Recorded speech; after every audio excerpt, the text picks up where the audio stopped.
নমস্কার। প্রাথমিকে শিক্ষক নিয়োগে বিএড ভার্সেস ডিএলএড এর যে মধ্যপ্রদেশের যে ক্লারিফিকেশন মামলা, সেই মামলার জাজমেন্ট কপি কিন্তু বেরিয়ে গেছে। দেখতে পাচ্ছেন যে কয়েকদিন আগেই যেটা হয়েছে, এটা তার judgement, Devesh Sharma versus Union of India. তো এখানে যেটা কি বলেছে সেটা আমরা দেখে নেব, যে প্রাথমিক শিক্ষক নিয়োগের ক্ষেত্রে বিএডরা কবে থেকে বসতে হবে, কারা বিএড কোন বিএড ক্যান্ডিডেট এলিজিবল, এবং কবে থেকে কার্যকর হবে জাজমেন্ট। 11ই আগস্ট 2023 যে জাজমেন্ট দেখতে পাচ্ছেন, আপন hearing the council the court made the following order. কি বলেছে অর্ডারে দেখে নেব। অন 11th August 2023 যে বেরিয়েছিল judgement, this court dismissed a set of appeals against a judgment of the Rajasthan High Court dated 25th November 2021. The dispute involved this তাহলে এখানে যেটা বলেছে যে রাজস্থান হাইকোর্টের যে ফাইনাল জাজমেন্ট বেরিয়েছিল ডিভিশন বেঞ্চের, সেখানে কিন্তু বিএডরা প্রাথমিকে এলিজিবল হয়নি, শুধুমাত্র ডিএড ক্যান্ডিডেটরা প্রাথমিকে এলিজিবল হয়েছিল শিক্ষক নিয়োগের ক্ষেত্রে। তাহলে eligibility of B.Ed candidate to be appointed as teaching staff in cases where they did not have D.Ed, which is a diploma course. The Rajasthan High Court had held that at the primary level, the eligibility criteria would be D.Ed qualification, which is a diploma course and not B.Ed.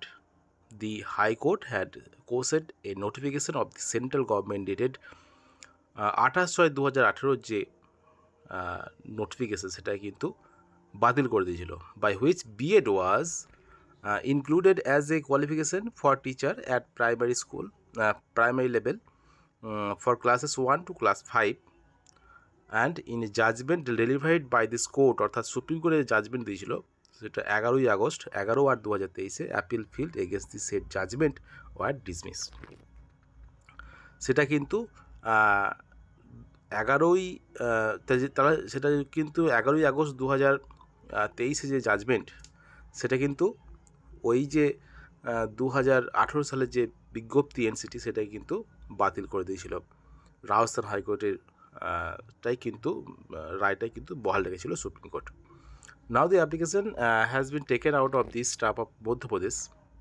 তাহলে এখানে যেটা বলেছে, মধ্যপ্রদেশ যে clarification মামলা, application for clarification and the applicant seek for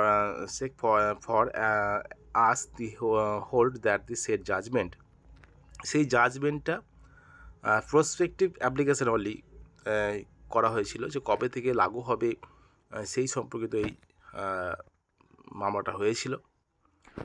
তো সেখানে যেটা বলেছে যে যারা যে সমস্ত, তাহলে 11ই আগস্ট 2023 আগে অ্যাপয়েন্টেড বিএড প্রাইমারি টিচারদের যেখানে কোনো ফাইনাল আউটকাম বলে কোনো উল্লেখ ছিল না, বা এসএলপি এসব করা ছিল না, সেসব ক্যান্ডিডেট কিন্তু বৈধ, কিন্তু তাদের 1 বছরের মধ্যে তাদের কিন্তু ব্রিজ কোর্স করিয়ে নিতে হবে, এটাই কিন্তু বলেছে এই অর্ডারে।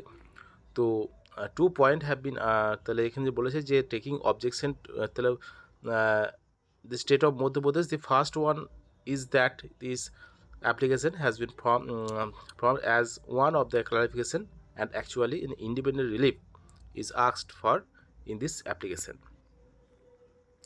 তাহলে কিন্তু 11ই আগস্ট 2023 পর কোনো বিএড ক্যান্ডিডেট অ্যাপয়েন্টমেন্ট পাবে না, সেটাই কিন্তু বিষয়।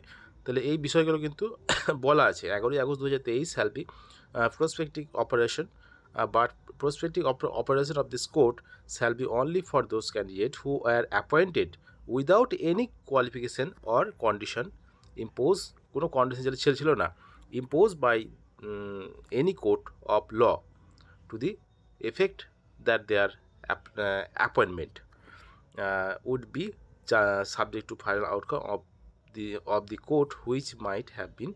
তাহলে এখানে যেটা বলেছে, সেই বিএড ক্যান্ডিডেটদের নিয়ে তাদের ভ্যালিড কোয়ালিফিকেশান সেই সম্বন্ধে নিয়ে 11ই আগস্ট 2023 তাহলে selection of such candidate where the participation in this process will not, তাহলে এখানে যাই হোক না কেন 11ই আগস্ট 2023-এর পর কোনো বিএড ক্যান্ডিডেট অ্যাপয়েন্টমেন্ট পাবে না। বিষয়টা হলো সেটাই। আর তার আগে যদি কোনো ক্যান্ডিডেট বিএড ক্যান্ডিডেট যদি অ্যাপয়েন্টমেন্ট পেয়ে থাকে এবং সেটা যদি কোনো কোর্ট দ্বারা যদি কোনো কন্ডিশন করা না থাকে, তাহলে কিন্তু সেটা চাকরিটা বৈধ এবং তারা কিন্তু তাদের 1 বছরের মধ্যে তারা কিন্তু বীজ কোর্স করে নেবে, এটা কিন্তু বলা হয়েছে।